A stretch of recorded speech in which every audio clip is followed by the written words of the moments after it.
Hi there, everyone. Today I wanted to talk about something that to me is very important. I am someone that struggles with anxiety and depression, and I have noticed a significant increase during the holiday season with the pressure. I am a mom of two.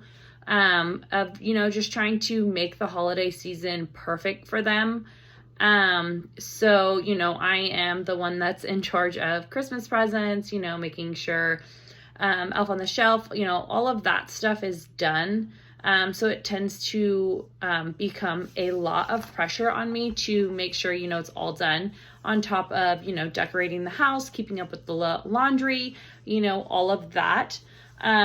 It's just a lot for someone to handle. So what I have been focusing on is, instead of thinking, what do I have to do for the next 30 days, thinking more, what do I have to do this week? It's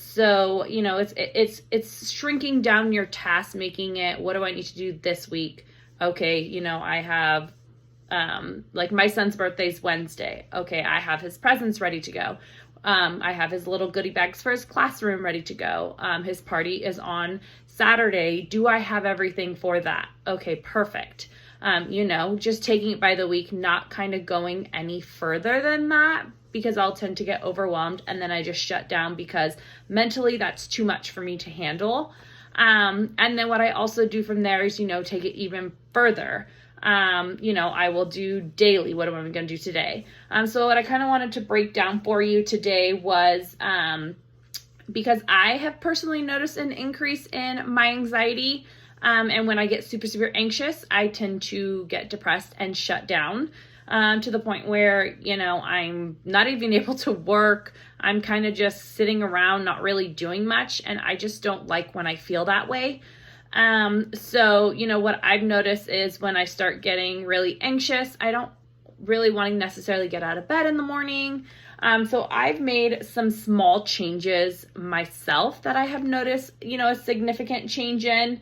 One of the things I've started doing is I wake up earlier, in the morning. That allows me to, when I wake up, it's, between 4:15 and 4:45.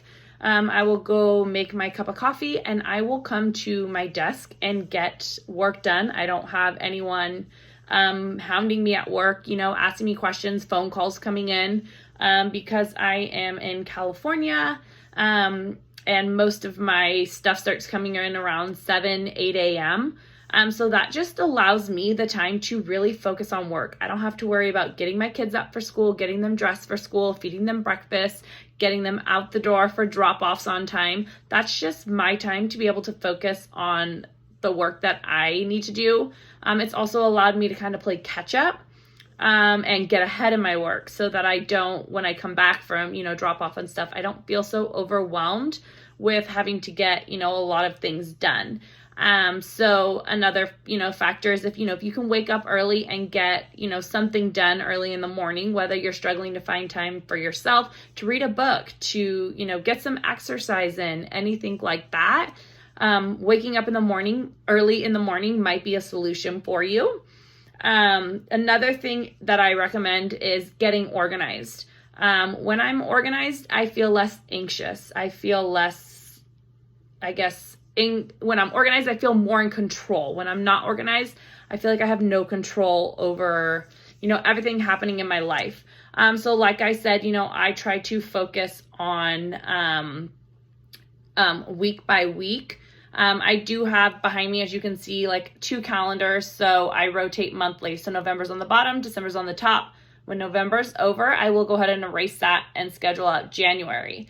That allows me to track month by month. So if I'm scheduling a doctor's appointment and they say, are you available on this day? I'm able to look up there and see, yes, I'm available. I don't have anything scheduled that day. That is kind of my 2-month, schedule. Other than that, like I said, every Sunday I will say, what do I have this week? What do I need to do? Do I have everything? If I don't, I'll work on getting that done. Another thing I've started working on are these daily planners. So it's just a piece of paper that I stuck in these clear sheets so I'm able to erase them every day. But I go ahead and put on here like what I want to do today. So today I wanted to clean my daughter's room and organize it. I wanted to get 2 loads of laundry done and do this YouTube video. And 3 review videos because I'm in the Amazon influencer program. So I wanted to get 3 new videos up. And then I also will put anything on my schedule. So like training, I had a call, that kind of stuff. Any work calls, any doctor's appointments I put on there. I have dinner on here, which is grilled chicken and veggies, and then a no. I really like quotes. So mine is aim high. Nothing is out of reach. And so, I'll put that on there, and then I do 2 days. So I also have tomorrow's out, and what I will do at the end of the day is I will erase the one for today and outline it for tomorrow. That way everything is laid out for me and I know exactly what's happening, exactly what I'm doing. I also have one of these sheets for a week where I outline what we're going to eat for the week. I found it when I was very anxious and overwhelmed and not in control of my anxiety. I couldn't even come up with what we were going to eat for dinner. I was so overwhelmed that the thought of thinking what I was going to make for dinner was too much for me. So doing this on Sundays has allowed me to come up with what I need, grocery list, anything like that. I tend to shop Sundays or Mondays for pickup. And then again, sometimes Wednesday or Thursday, just because we do go through fruit so fast in our family. I want to go ahead and restock on that. So depending on what we're eating, I might just order the other half of the groceries at the end of the week. And another thing that I've noticed for me, like when I'm really anxious, like I will say, like, I want to clean my room. I want to do the laundry. I need to do this. I need to do this. And your anxiety is just telling you all the things that you need to do or want to do. And then the depression side of that is it's telling you, no, I don't want to do that. I don't have the energy for that. And so I have noticed, keeping to the smaller things, it keeps my anxiety down.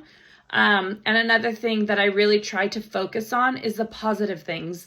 I used to always think so negatively, like, okay, today I thought I could work my full-time job, get my kids to school, come home, clean my house, do all the laundry, organize my kids' rooms, decorate for Christmas now, all these things. That's unrealistic. I don't have enough time in the day.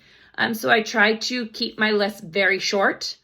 And if I don't get to them, I didn't get to them. But I worked my job today. I got my kids to school on time. I picked them up. And whatever else I was able to accomplish that day, I try to keep it more positive versus negative, which will really help with the depression state. Rewarding yourself for the things that you did accomplish today. So that's another thing, is keep your list very small. Things that you can accomplish and get done, so that when you do, you feel like successful. So when I'm able to go down my list and be like, I did everything on my list today, I'm like, kudos for me, and it makes me feel better about myself. And there are some days that I have, a list and I don't get to it. And I just tell myself, tomorrow's a new day. So give yourself grace. You're going to wake up some days, you're going to be more motivated than others. Listen to your body. If, you are feeling overwhelmed that day, maybe you erase everything from that list and all you focus on is, like for me, working my full-time job is a must. So that's all I'm going to focus on, So that's another thing. Just listen to how you're feeling. Another thing that I've noticed when I start getting really anxious and depressed is I'm lacking in exercise.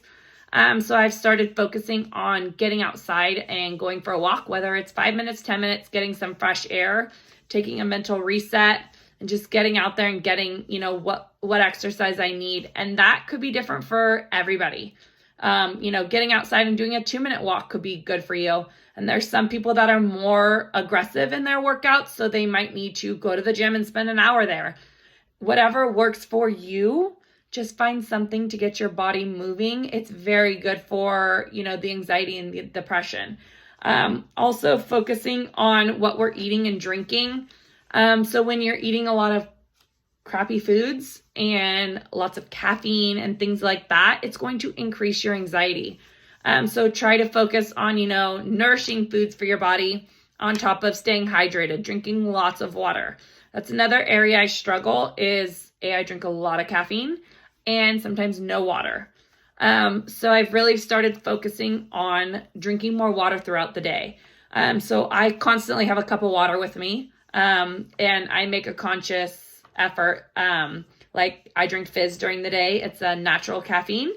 So if I've had a cup of the Fizz and I haven't finished my water, I don't get another one until I finish my full cup of water. I have to find the balance. I can't give up caffeine. That's just not for me, but I am trying to cut it down, and increase my water intake. Another thing that I will mention is staying consistent in your medication. So if you are on medication for anxiety or depression, try to stay consistent and taking it at the same time. So I have mine at by my nightstand, so that when I get into my bed and, like I said, I have my cup of water and I'm like, oh, I didn't take my medicine. It's there for me. I don't have the excuse of I don't want to get up. I don't have the energy to get up. It's right there. I can grab it. I can take it. Find what works for you. If it's brushing your teeth in the morning and it's right there and you're going to take it, brushing your teeth at night, it's right there. You're going to take it. It's at your desk when you're at work and you have an alarm set for the same time of day. Just stay consistent in taking that, because I'm guilty of it myself. You know, I'll go a few days and I'll be like, man, I'm so anxious. Well, Kylie, you haven't been taking your medicine. So, you know, that's just something, again, to focus on as well. You know, just staying consistent in that, as well as any routine. Get into a routine, try to stick to that routine, schedule it. You know, I'm going to go for a walk every day at 12. I'm going to go for a walk every day at 2, whatever that time is, stick to it. And another thing I want to say is just be gentle with yourself. Listen to your body, listen to your mind. That's, you know, the number one thing. And tell yourself what you did today was enough. It doesn't matter if it was one thing or 20 things, that was good enough. And like I said, you know, I am a busy mom of 2. So doing these small things have really helped me mentally not go into the state of I can't do anything. And that's just not good for me, as a person, but as being a mom and a wife.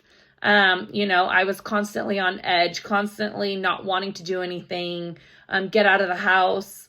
So I came up with these small, simple things, and I'm hoping that they can help someone else out there. And for any of you struggling, you know, with anxiety and depression during this holiday season, just remember to be gentle, on yourself and enjoy the holiday seasons. Don't think too much of it, especially moms with young kids. They're not going to remember the day that, you know, the elf didn't bring them something or the elf didn't do something special. He moved, and that's enough. They're not going to remember, you know, all the small things, all that kind of stuff. Just enjoy the moment with your kids if you are a mom watching this. If not, if you don't have young kids, you know, focus on yourself. This is a great time for you to find the balance and what works for you. And what works for me might not work for you, but find what works for you. So thank you so much for watching this video, and I hope everyone enjoys the holidays with their family.